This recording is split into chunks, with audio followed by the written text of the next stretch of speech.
All right, guys, welcome. Today we are going to be talking about Colorado Springs, pros and cons of living, and giving you a little bit insight if you should or shouldn't live in Colorado Springs. So today we have our guest, Michael Boehm. Michael, thank you so much for being with us today.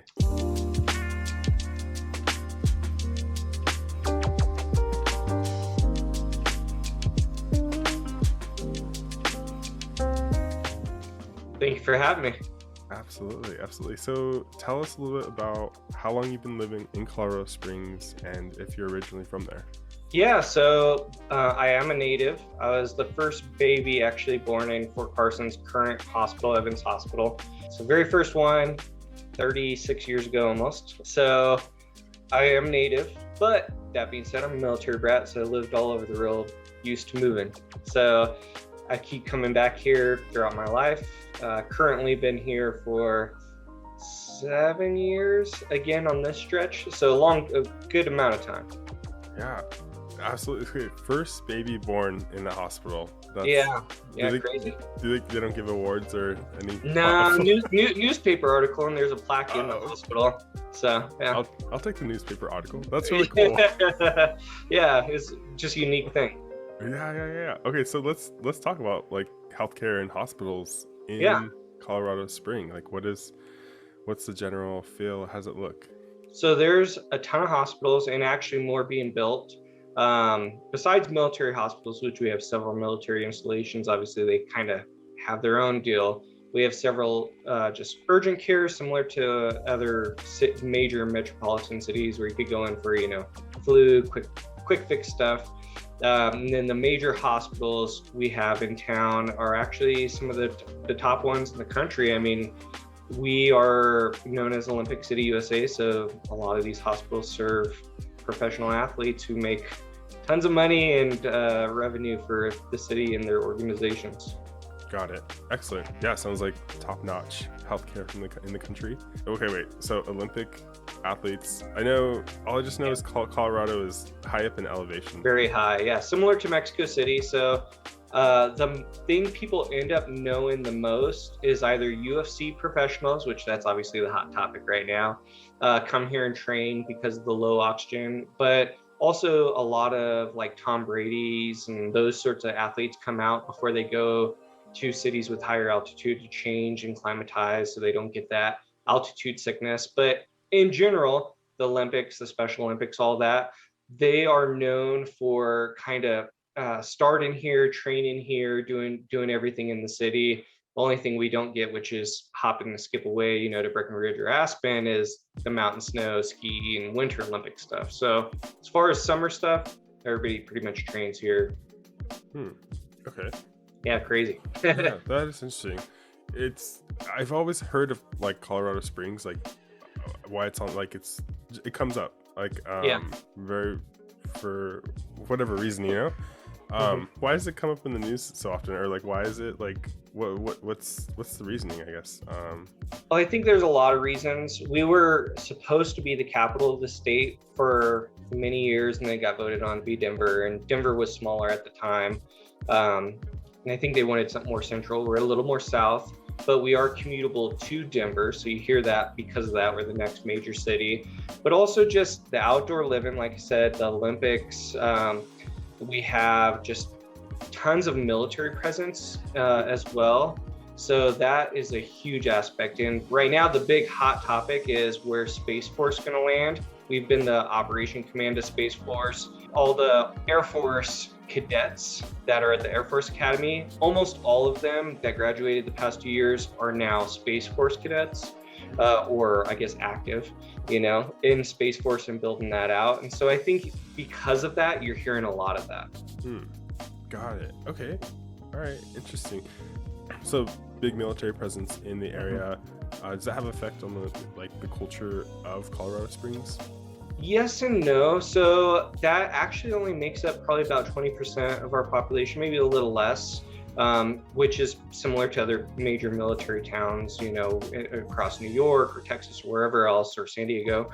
So it is a presence, but it's not really the culture or lifestyle you do see it, you hear it, especially if you're down south and they're doing training. You hear the tanks firing off guns or something. But in general, the town is more just kind of a laid back culture that's more outdoorsy and community related. Okay, so it's there, but it doesn't like dominate. You're right. Like right. where it's like, oh, it's like. Yeah, it's not all about that, but you can feel the pride. Yeah, absolutely. Okay. Especially on a day like today, right? 4th of July. Yes, 4th of July. That's right. It's America's birthday today at the time of this recording. So yeah, happy birthday, America. So I guess like what else? How else would you describe the culture of Colorado Springs? I would describe it as young, entrepreneurial, but also and driven, but also laid back, right? I think Colorado got known, besides California, as being one of the first few states for like recreational marijuana. So you get that kind of aspect, but that's also not overpowering. It's just a part of the culture. We have the most microbreweries in America, so a lot of people like to go out and drink.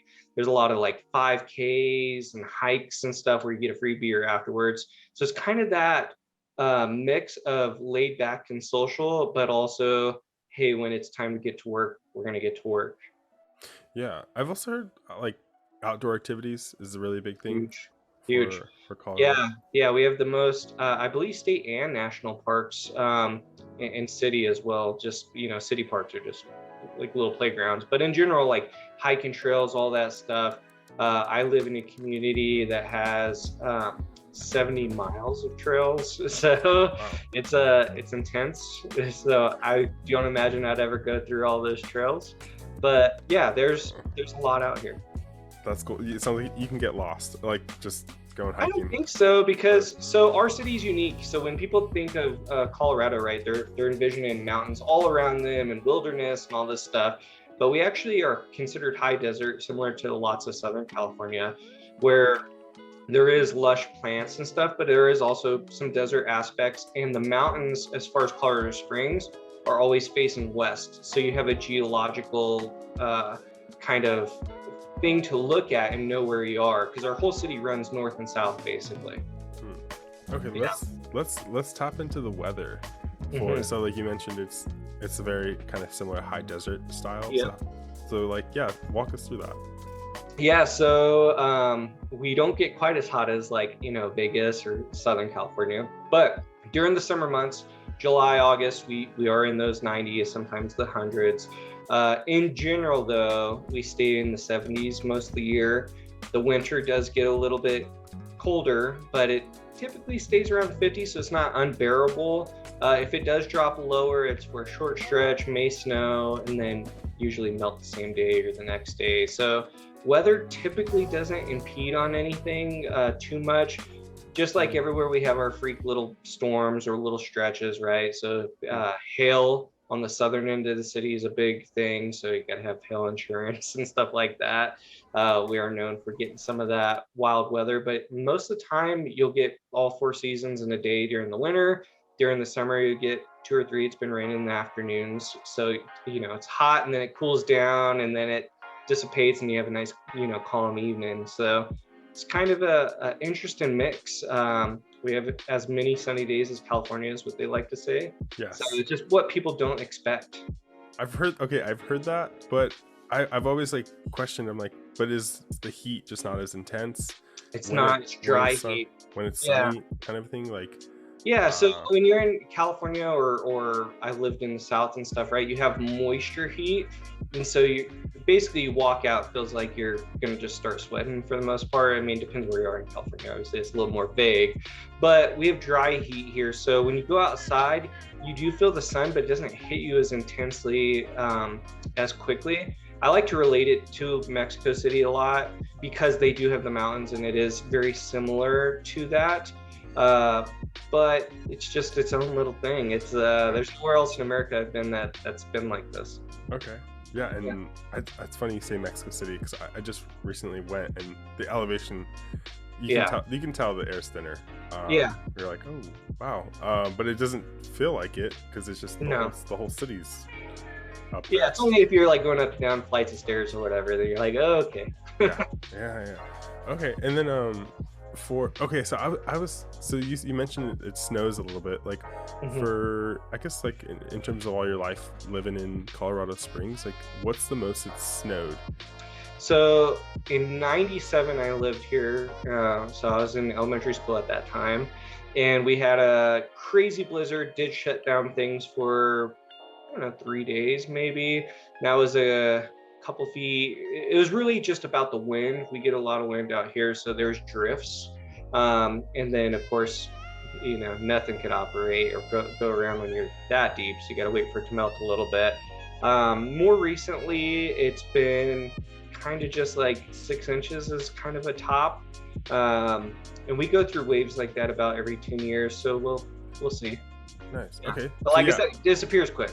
right. So like every decade you might get like an influx of something significant for snow. Yeah. Where you're Yeah. like, Yeah. oh wow, there's more snow this year. Right. Right. And it has to come up through the Gulf actually, or either that or like from the southern tip of California, Mexico on up, because the mountains do block us. So what happens is as the clouds are coming over, the mountains are taking out all the moisture. And then when it gets to the other side where we are in the high desert, most of that moisture is out of the cloud. So when you hear of like, I don't know, Vail, Breckenridge, all these like resorts getting 30s, 40 inches or whatever crazy amount of snow, most of that moisture is out by the time it hits us. Hmm. Got it.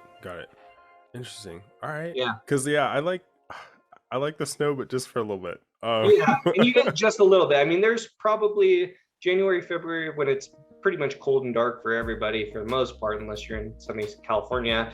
It's just that little stretch that it's like, okay, this is a little cold. And then all of a sudden the heat comes back out and it's like, okay, thank goodness. Yeah. Okay. Excellent. Let's move into like the cost of living. So what is the cost of living in Colorado Springs? So yeah, as of January, so just a handful of days ago, the average sales price was $543. So it's a little bit above the national average. I think the national average is actually a little bit closer to that 300. So we're kind of in the middle of a more pricey state. The median 486, and just below that, if you're looking for kind of the bottom end for a suitable home for a family, nicer neighborhood, etc., looking at the upper threes, bottom fours. So we're kind of hovering in that mid upper fours, I guess, is a good average pulse if you're wanting to live here. But it's all about amenities, right? So if you want an HOA or want some of these other things, you're gonna pay more for that. Yeah, absolutely. I guess like in terms of spots like you could live when you're coming to Colorado Springs, like where are some areas you would recommend?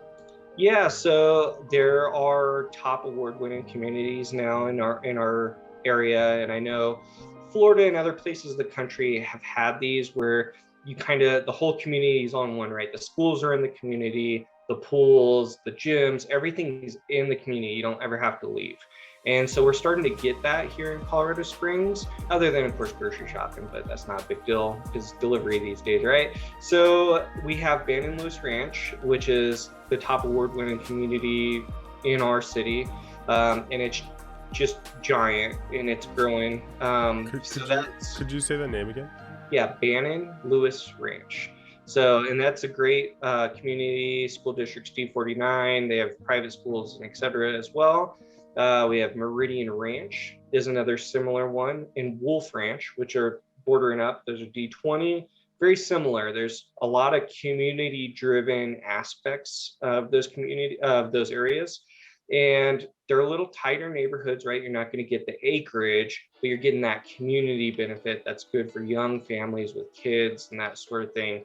Whereas also when people think Colorado, they're like, oh, I want a little bit of land. Well, you go out east or south or somewhere else, and you could get the little bit half acre lots and kind of obtain that. But those are, of course, not going to be award winning. They're kind of unknown for a reason, right? Because that's what people want, privacy. So you kind of have both worlds living right next to each other. I love that. That's so cool. I'm more for the little bit of acreage and yeah, totally. I mean, I have kids, so it's a little different, right? You wanna know that your kid's like down the block, hanging out with friends, and somebody and you see kind of every day passing by. Whereas if I didn't have young kids, yeah, I'd want that a little bit of distance and nobody caring if I was having to light a firework or something, you know? Yeah, yes. Fourth of July. Are fireworks? I'm not sure. In Colorado, are they So it's illegal? all, yeah, so it's all based on water. So essentially there's fireworks, but there's not the like, hey, going up in the air and launching them out of the tubes fireworks. Those are illegal. But every year is a little bit different. Like I said, we've been getting a lot of moisture, so it's helped a lot. Hmm. Yeah. Okay. Not saying you won't see that. Right, you know? right, right. Yeah. No, I mean they're illegal in California, but every Yeah, you fourth still see it. every 4th of July, you're like, it's Yeah, New Year's, 4th of July, people are going off. yeah. They're doing their thing, and stuff for so all those different areas to live. Like you have like a stretch of Yeah. like whatever kind of you want and stuff, like Yep. depending what you're going for. But what are some of like the newer communities that are popping up? Well, the ones I've mentioned are kind of the newer ones. There are, even if you go further north, which is off of Interquest Parkway, there's a community called the Lakes. They have their own little lake inside of it, and that's a little bit median age kind of community. It's not as much of a kid community. You do have on the south end of town, there's a community called Lorson Ranch that's growing, and that's much more of a military community because it is closer to the Army base, Fort Carson, and Peterson Air Force Base, which is the Air Force Base kind of on the southern tip of town that touches the airport. They share runway strips, etc. So that community is kind of the younger, a slightly cheaper community. You still get those amenities, but not as many. You're not paying like a $200-$400 HOA fee. You're just paying some sort of covenants or something to maintain the parks, you know? So everywhere's kind of growing. Luckily, a lot of these communities are newer and they bought, several dozen, if not hundreds of acres. And so they're at, phase 3, 4, and they're just still growing. Wow. Okay. So things are going to look a lot different in the next decade or so. Every 5 years is like, it's almost like a new city in a good way. Yeah. Cool. All right. So what are some things around the area to do? We talked a little bit some outdoor stuff, but let's dive in deeper. Yeah. So besides being an hour or two away from almost every ski resort in the winter and doing all those wintry kind of things, you also get the summery things. We talked previously about like whitewater rafting, things like that. A lot of hiking trails, a lot of family trails. There's a lot of easy trails. It doesn't matter your athletic level. You could do something extreme, like hike up Pikes Peak, which is America's mountain, which is viewable from every part of the city pretty much, which is over 14,000 feet. So it's intense. You could do that, or you could just do like a normal trail that's, fairly level, just a little hilly here and there, but you still get the beauty. So you got all that, you got the parks, but there's also a lot of sporting events. So we have Vibes baseball team, which is just a minor league baseball team. We have Switchback soccer. They just built a giant outdoor soccer stadium and they're just hammering that hard. There's events all the time, including recently for the Jurassic Park movie, they like aired it and people got blankets and went out on the field and watched the movie, right? So there's all those things, like I mentioned, breweries, there's a lot of nightlife, there's a lot of social life. It's very artsy, so there's a lot of art stuff to do as well. And we have, of course, Indian culture that was present in our community long ago when the city first started, but you also have this like new modern stuff kind of coming in and you've seen that blend together. So there's just a little bit of something for everybody, to be honest. I mean, there's all kinds of walks of life. It's really, really neat. Yeah. And how far are you guys from Denver? Like just driving wise? Yeah. So right now they're rebuilding I-25. We're expanding it to, I think, 3 or 4 lanes on each side. It was originally 2 lanes. So right now it's a little bit slower, but typically on a good day, 45 minutes. Okay. So like if you wanted to go to like a big sporting event in Denver. Yeah. So if you want to go see the Avalanche, who just of course won, or your favorite team play against the Broncos if you don't like them or do, and or baseball, which we actually go to the Rockies games a lot. A lot of those are middle upper north of Denver and northern side. And so you might be looking at an hour, hour and 15, but it's totally reasonable. And of course, there's trams and community transportation available too, depending on what you're into. Right. Yeah, like once you get more into Denver, Hmm. that stuff's available. But yeah, it's Yeah. similar to like maybe like San Diego that has Hmm. they've got like the whole system going. Yeah, yeah, Uh, totally, once you totally. And it's always growing. It's they're always talking about more different transportation needs and building on those. They are talking about like a speed track between Colorado Springs and Denver to get there, in like that would a handful of minutes. So who knows? We'll see. be amazing. Yeah, it would be. That would Yeah, really similar to like LA to Vegas that they've talked about for a decade or whatever. yes, they're getting closer. Yeah, yeah, Awesome. Yeah, I'm all for the public transportation. That makes sense. yeah. Especially for top like that's a good migration pattern that happens. Colorado Springs Yeah. to Denver. People are Well, commuting. and I do got to mention, if you are a commuter, which a lot of people are, they've moved down here because it was $150,000 price difference, in a home, uh, especially a larger home for your family. So there are a lot of commuters. So if you are hitting that morning or afternoon traffic, you're going to get hit. I mean, same as any major metropolitan, and you may see an extra 45 minutes on your commute. That just is what it is, and I think that's probably every major city. Yeah. No, people do it every day. Yeah. It's sometimes that's just a part of the yeah. You got to choose pros and cons sometimes. Yep. Exactly. So Exactly. for Colorado Springs, like just the local economy, how Mhm. what does that like look like? So we are thriving, just like everybody. COVID did some weird stuff, and some local businesses came, some went, and we are a very local-based community. So you have all the chains. We do have In-N-Out Burger, which everybody knows and loves. We actually also have Whataburger for those Texans. So we got some of that, Torchy's, etc. Chewy's, which is Tex-Mex. So we got those chains that people know and love, but we also have a lot, like I said, microbreweries, which have their own food and barbecue and stuff. And then we also just are super local supportive. So there's a lot of stuff that only has like 2 or 3 locations, and people just flaunt to those to support locals. And it's become a big staple, I think, of our community. Small bookshops, coffee shops, etc. Less of the chains. You could get those if you're on the outside of the city or commuting, or you need a quick fix.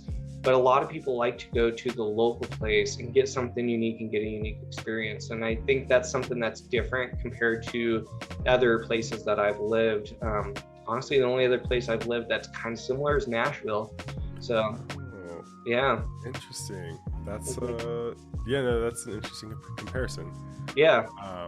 I love when we can like compare contrast like between Yeah, of course. different states and Well, things. and I've lived all over coast to coast, so I like comparing that. And I work with a lot of people who only are just moving here, or they're leaving to somewhere else, and I could give them at least something, right? Something like, oh, go try this restaurant, or oh, go do this thing. Like, you don't want to miss out. And Hmm. those sorts of things I think are valuable just on a personal level. Mm-hmm.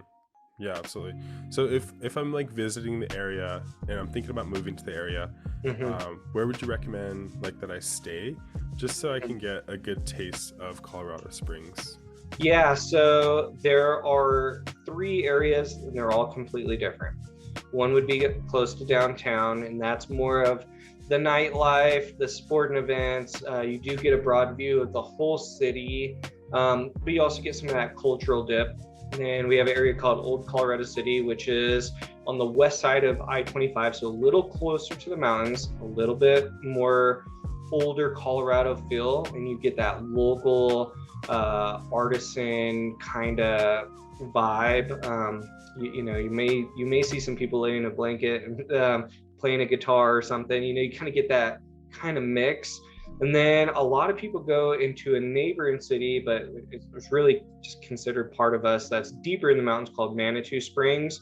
And that's an Old Colorado City, and Manitou Springs are being known for butting up against Garden of the Gods, which a lot of people visit. But you do get those local shops and that history and that vibe of the culture.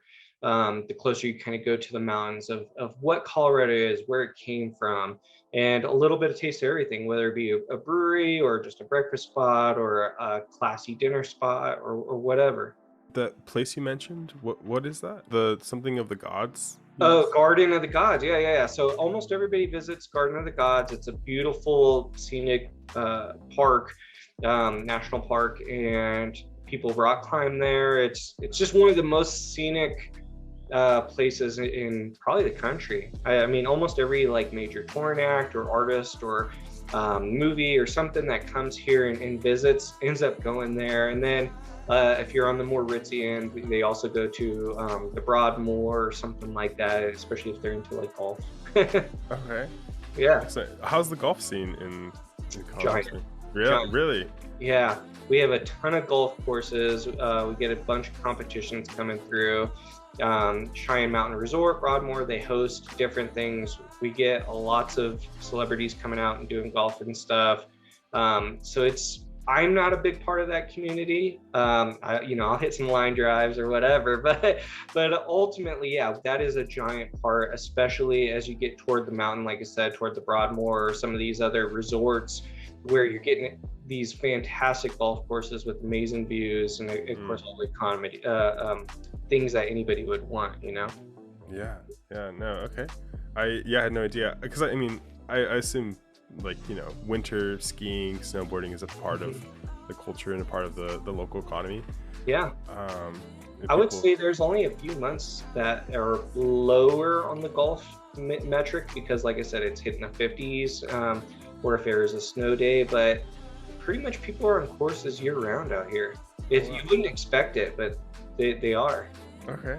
Yeah. Hey, that's good to know. If I haven't gotten super into golf, like some similar boat, but yeah, I don't have the time with all my little kids, but eventually maybe. Yeah, it's on the list for me. Yeah. Get decent at golfing, or just try it for a month, kind of thing. Yeah, so, why not? Yeah. Okay. And so you mentioned you have little ones. So for schools, what are some of the options in the area? So we're a choice city. So you could go to basically almost anywhere you want as long as the school district's not full. You said choice for schools. I'm from California. Yeah. What do you mean? So there are school districts, right? You could go to your normal school district, but there are also just a lot of other random schools that have just popped up, and they keep a small number of students, and they go through, either K through 6, or it might be 7th through 12th, or maybe they do the whole thing. And so there's Colorado Military Academy, there's all these other little, they call them academies, most of them, that are essentially almost like vouchers, but we don't have vouchers. So that's what most people could probably relate to, where it's like, okay, I want my kid to go here, and then your tax money just goes there, right? So you could kind of pick almost anything you want. It just depends on what you're looking for. Obviously, everybody wants their kid to go to the best school they could manage.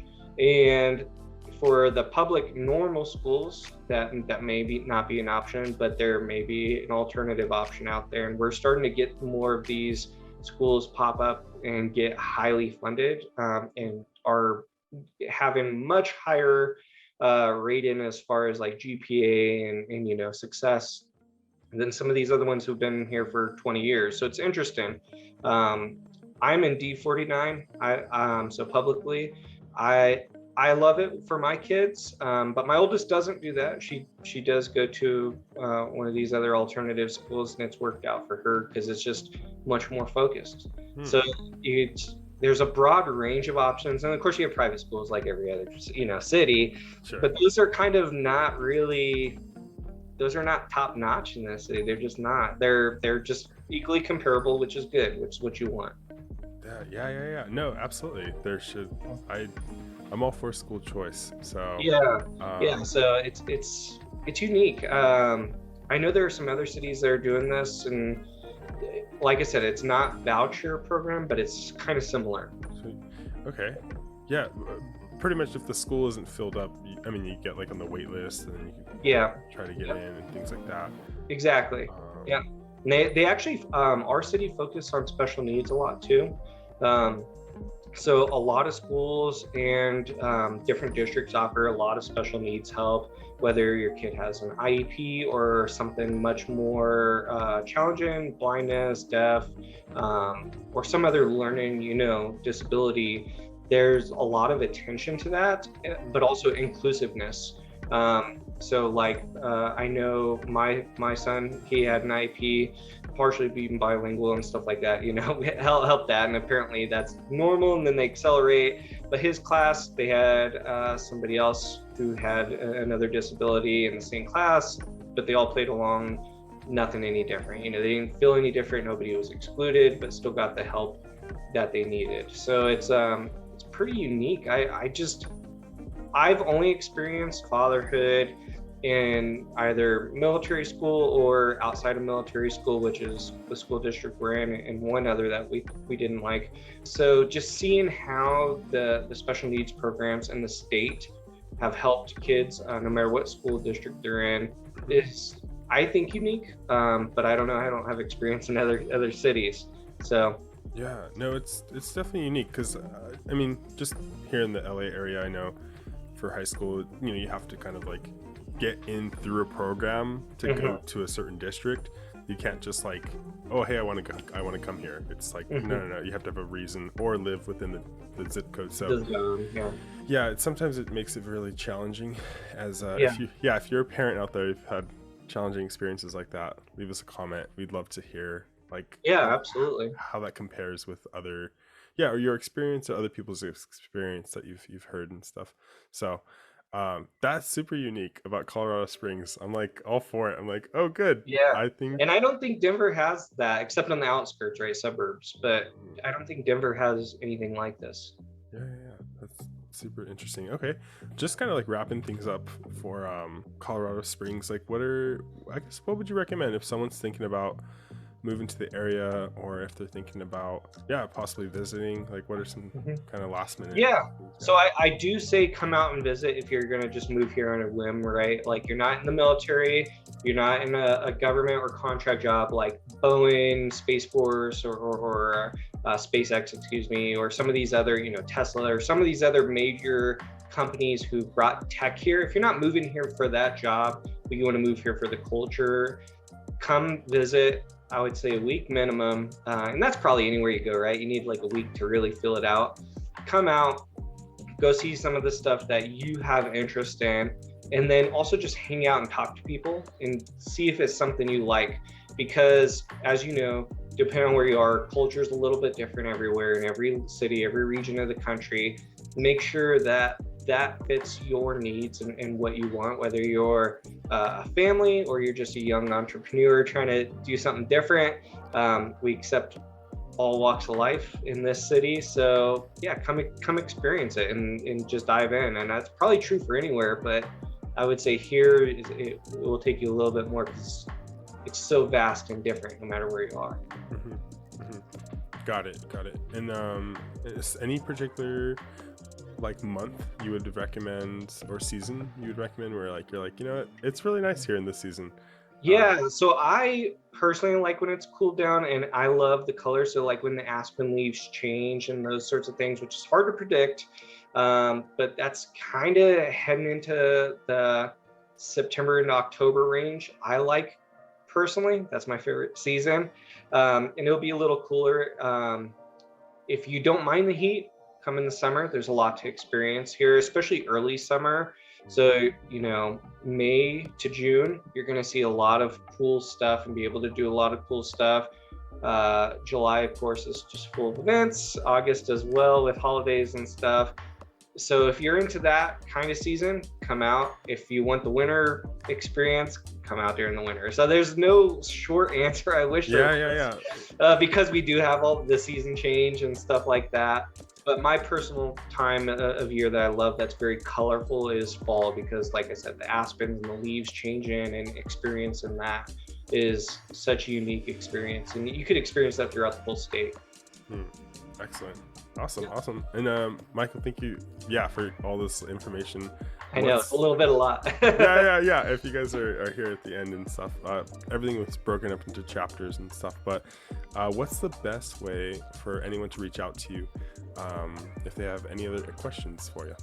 Yeah, so I'm very approachable on social media, whether that be Facebook, Instagram, or if you find me on something else, I don't typically use other ones platforms as much. You can also call me.